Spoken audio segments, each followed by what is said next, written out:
dear viewers. It's nice to have you join us on another fascinating episode of Customs Duty, brought to you by the Nigeria Customs Service. On our package this week, Nigeria Customs Service unveils Renewable Energy Handbook, commits to strengthening partnership with European Union Germany GIZ. Stakeholders at Town Hall meeting technical session expressed confidence on success of Bodogu, see challenges as surmountable.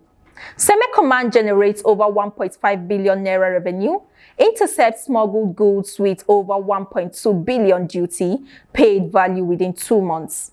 Other reports will also come your way, including the regular Customs Hub segment, where we get you informed on import and excise duty collection activities for the week. Thank you for joining us. I am Hafsat Oreme Ibrahim. Please sit back and stay informed. We will be right back.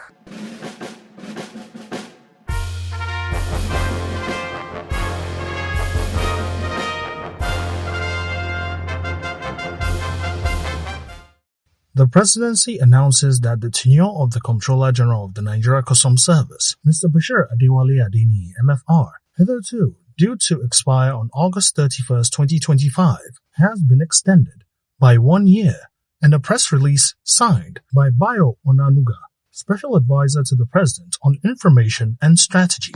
The extension, approved by President Bola Ahmed Tinubu, GCFR, will enable Mr. Adeniyi to consolidate ongoing reforms and complete critical initiatives of this administration, including the modernization of the Nigeria Customs Service, the implementation of the National Single Window Project, and the execution of Nigeria's obligations under the African Continental Free Trade Area AfTA Protocol. President Tinubu recognizes Mr. Adeniyi's steadfast leadership and commitment to service. The president is confident that this extension will further strengthen the Nigeria Customs Service in achieving its strategic mandate of trade facilitation, revenue generation, and border security.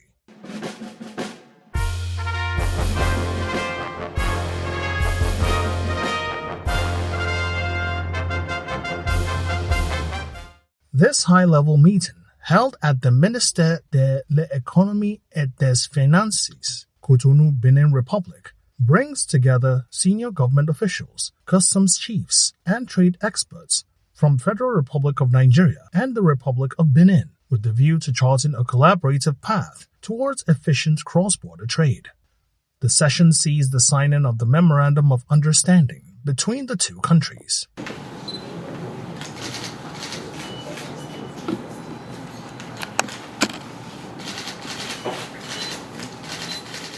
Nigeria's Minister of Industry, Trade and Investment, Mrs. Jumoke Oduwole, comments. Let us seize this opportunity to build trust, align our interests, and pursue sustainable growth together. Nigeria remains committed to a collaborative, rule-based, and opportunity-driven relationship with the Republic of Benin. The promise of African trade lies in our ability to be inclusive, interconnected, and innovative, ensuring that progress is shared by all. She further accentuates the benefits of signing the MOU. This is a significant trade relationship. Nigeria and Benin, a lot of businesses depend on trade across the border and across several different points. We have several symbiotic relationships, also transshipment and reducing of smuggling. So it's a win-win for both administrations to make sure that there's proper legality, our duties are also up, and that our traders comply with the legal framework across our countries and the region. While speaking with members of the media, the Comptroller General of Customs, Adewale Adeniyi, MFR, reaffirms Nigeria Customs Service's readiness to execute the trade agreement's outcomes and ensure its alignment with Nigeria's national trade priorities, as he also voices out his expectations. We are hoping that we are going to be removing all the non-tariff barriers to trade. We're going to be making it easier for them. If you take the customs, for example, connectivity is being established. We are going to be managing transit trade better. We are going to be establishing new corridors for transit and transshipment trade. So we are hoping that with trade, there would be prosperity that will be following trade, just like we have it in other parts of the world where you allow trade to develop and prosper. He shares what the Nigeria Customs Service is doing to boost export trade, that would more fruitfully benefit the nation, especially with the signing of this Memorandum of Understanding. Development of export has been identified as a major pillars for President Tinubu's economic agenda. Development of export productions and to making Nigerian trade more competitive is one of the agenda of the president, and that's why we have decided to key into that. We were deliberate, in ensuring that we take all measures in our processes and restructuring to give export development a boost. So we established a command specifically, Lily Pond, and our numbers have been remarkable in the last 2 years. This year, so far this year, we've recorded over 200% increase in terms of volumes.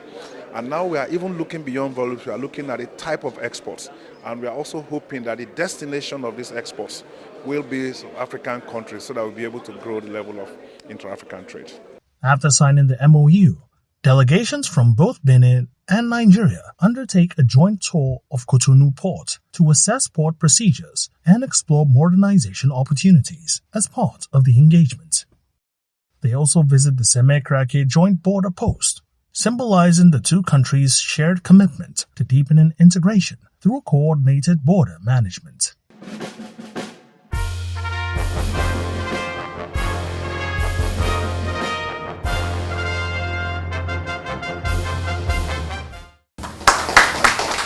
There goes the unveiling of Renewable Energy Handbook on import and export procedures for renewable energy equipment, and indeed, a reaffirmation of the Nigeria Customs Service's commitment to facilitating responsible trade and improving compliance in the renewable energy sector.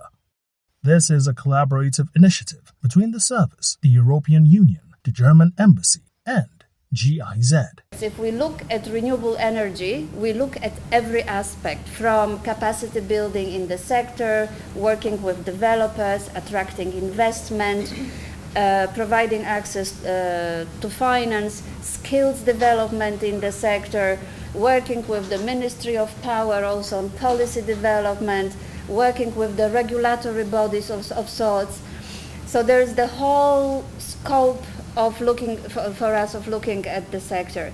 In his submission, the Comptroller General of Customs, Bashir Adewale Adini, MFR, underscores the relevance of the handbook. I believe that the publication of the handbook like this will offer us the opportunity to simplify our create understanding for the importation process, and it is something that is done on a sustainable basis.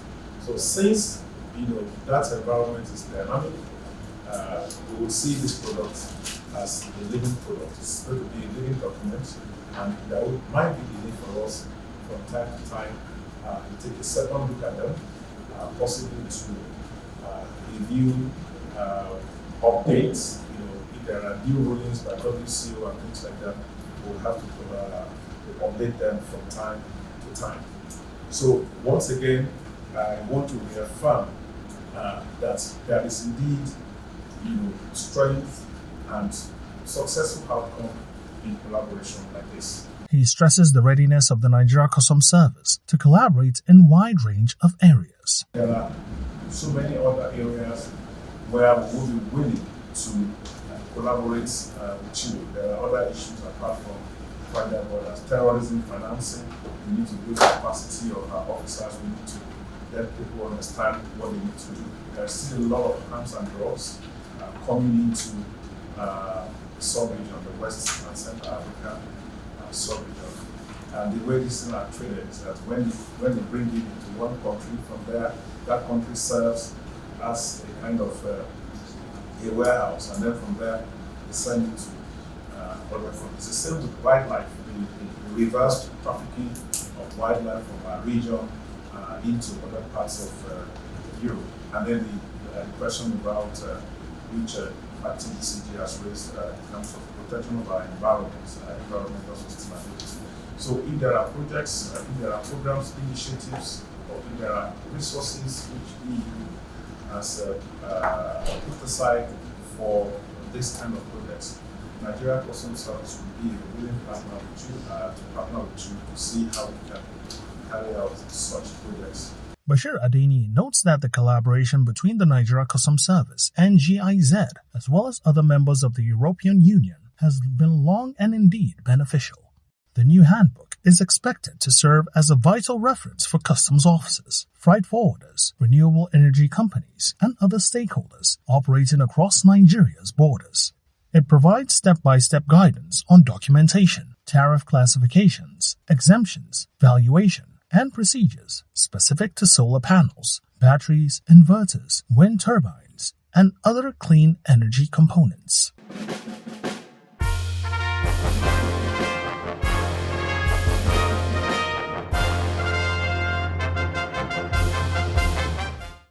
Nigeria Customs Service's town hall meeting with stakeholders on Bodogu clearance has held, and takeaways from the session abound. In this episode of the program, we delve into technical sessions of the meeting, where discussions on the successes, challenges, and way forward regarding Bodogu implementation take center stage. First, we look at the session where discussions center on enhancing transparency, speed, and revenue via full participation.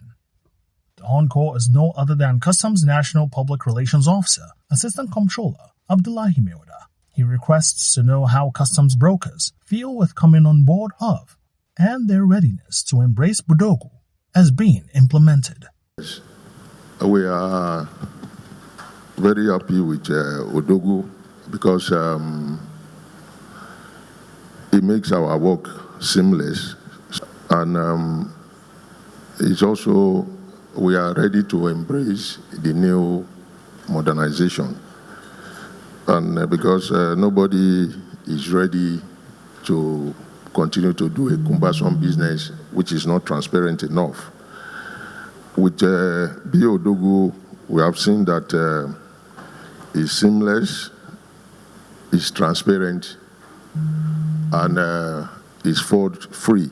When asked by moderator about what makes Bodogu unique, General Manager Trade Modernization Project, Saleh Maman, submits. From day one, Nigeria Customs Service has ownership of the source code of Bodogu. So Bodogu does not belong to any external entity. It belongs entirely to Nigeria Customs Service from day one. The second aspect of the homegrown is what happens to the information or the data that is generated on Bodogu. That data resides here in Nigeria, in the custody of Nigeria Customs Service, being managed by Nigeria Customs Service officers from the beginning to the end, through and through. And part of what makes this also very different and what ensures that we don't go back to what used to happen is that there is 100% operational control in the hands of Nigeria Customs Service.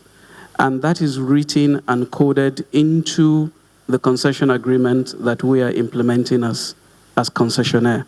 To look at the challenges faced at inception of the implementation of Bodogu and how they have been surmounted and what would be done differently going forward, Assistant Comptroller Mewada goes the way of Customs Area Controller, PTML Command. We thank God it started from PTML. The challenges are numerous, but we thank God we're able to surmount them. But one of the greatest challenges is that the low-hanging fruits that should ordinarily go to banks were not coming in. That was when we had the greatest challenge. Because it got to a time, it's only one bank, two banks, they want to Bodogu. We saw it as what is the problem. But we thank God after some time they had to buy into it, and we are better off. The other challenges are just normal, because as we know it, as I said, people have to onboard into Bodogu. Some people are not even ready. But I have to tell them, Bodogu has come to stay. So I thank God that when it was launched the 23rd of October, by November 11th, we stopped the transmission on the old platform, which is NICES. As I speak, we have collected over 300 billion on Bodogu platform. The source is working. So to all other new commands, it's going to work. Other members of the session, including bankers' representative representatives of National Drug Law Enforcement Agency, NDLEA, NAFDAC, and terminal operators shared their perspective on relating with the Nigeria Customs Service through Budogu platform, where they all give it a thumbs up while believing that the best is yet to come.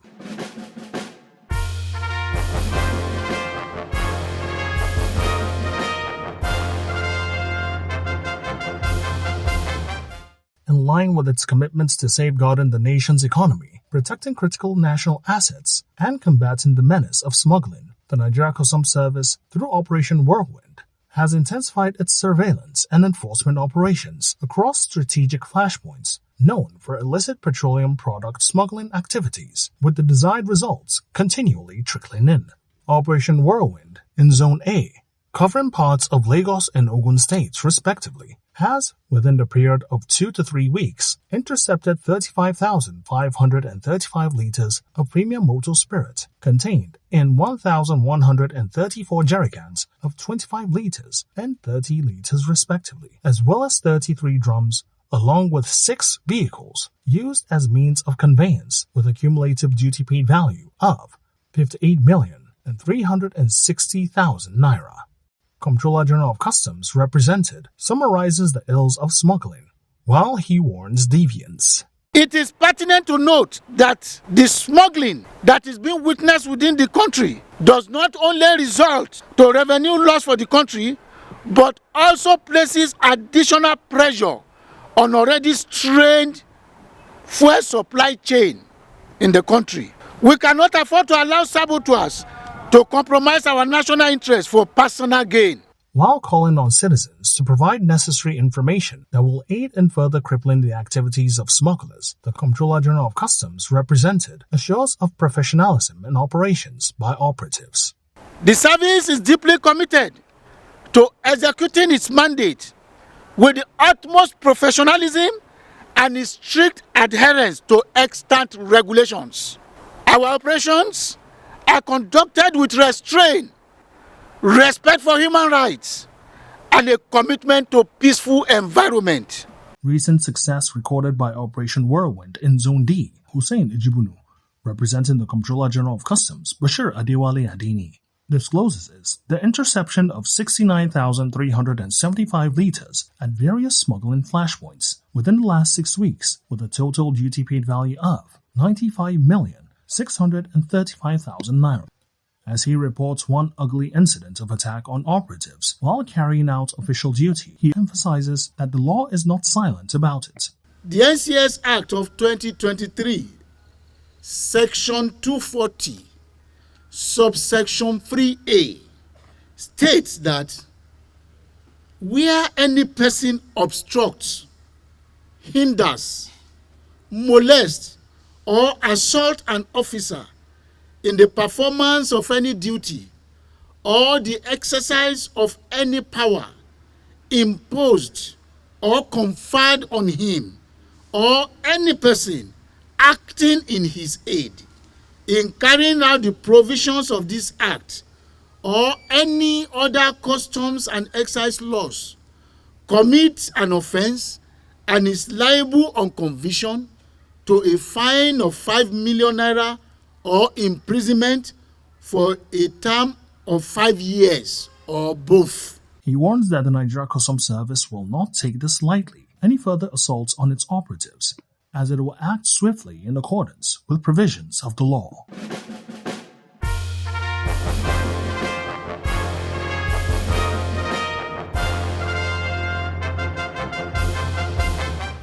Operatives at Seme Area Command of the Nigeria Customs Service have continued their exploit in service delivery with dedication, resilience, and selflessness, resulting in enormous successes in all-round performance. Customs Area Controller of the Command, Comptroller Ben Uramalugo, discloses what the command has done revenue generation-wise as he addresses members of the media. I am pleased to announce that the Seme Area Command, through commitment and professionalism, generated total revenue of 1,593,676,103 naira 26 kobo for the month of May and June 2025. This achievement reflects our sustained efforts at ensuring that all revenue leakages are blocked and every legitimate kobo due to the federal government is collected without compromise. The Customs Area Controller reveals that in addition to interception of 5 trucks laden with 2,800 bags of foreign parboiled rice, 50 kgs each, and 250 bales of second-hand clothing between 1st to 19th July 2025 alone, the command has previously intercepted 898 parcels of cannabis sativa, 40 bags of sugar, 64 bags of flour, 50 cartons of tomato ketchup, another 20 bales of used clothing, 4 bales of used shoes, and 1 engine-powered boat, with the entire interceptions within 2 months having a cumulative duty paid value of 1,268,794,474 naira. Illegal importation undermines nation's growth. Let me make it clear that Samaria Command is not and will never be a fertile ground for smugglers. This monumental seizure sends a strong message to those involved in illicit activities that the operations of the command remain resolute, equipped, and prepared to enforce the federal government's fiscal policies with unwavering determination. Comptroller Orama Lugo points to the success of his command in export. In line with federal government agenda on economic diversification through non-oil exports, the command facilitated the movement of 1,837 trucks, equivalent to over 116,000 metric tons of made in Nigerian goods. This export had a free on board value of 22,338,388,976 naira and 10 kobo only, while the National Export Supervision Scheme fee stood at 111,841,944 naira and 87 kobo. He assures legitimate traders that the Lagos-Abidjan corridor remains safe and open for business, both import and export. The Customs Area Controller uses the medium to hand over the intercepted cannabis sativa to National Drug Law Enforcement Agency, NDLEA. Hello, and welcome to the segment Customs Hub on Customs Duty.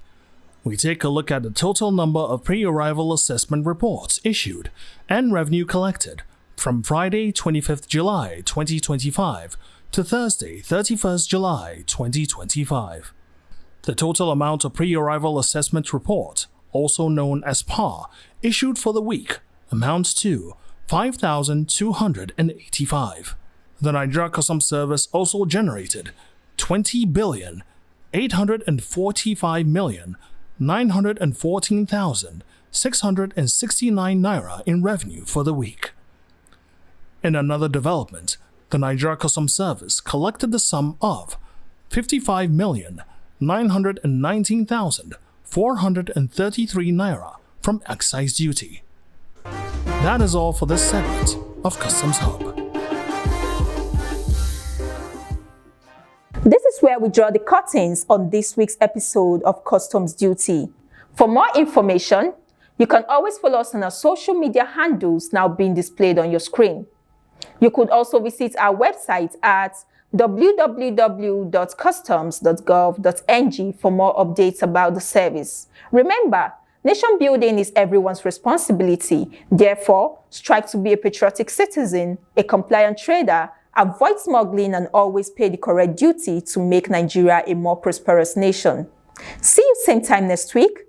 I still remain your anchor, Hafsat Orime Ibrahim, saying bye-bye for now.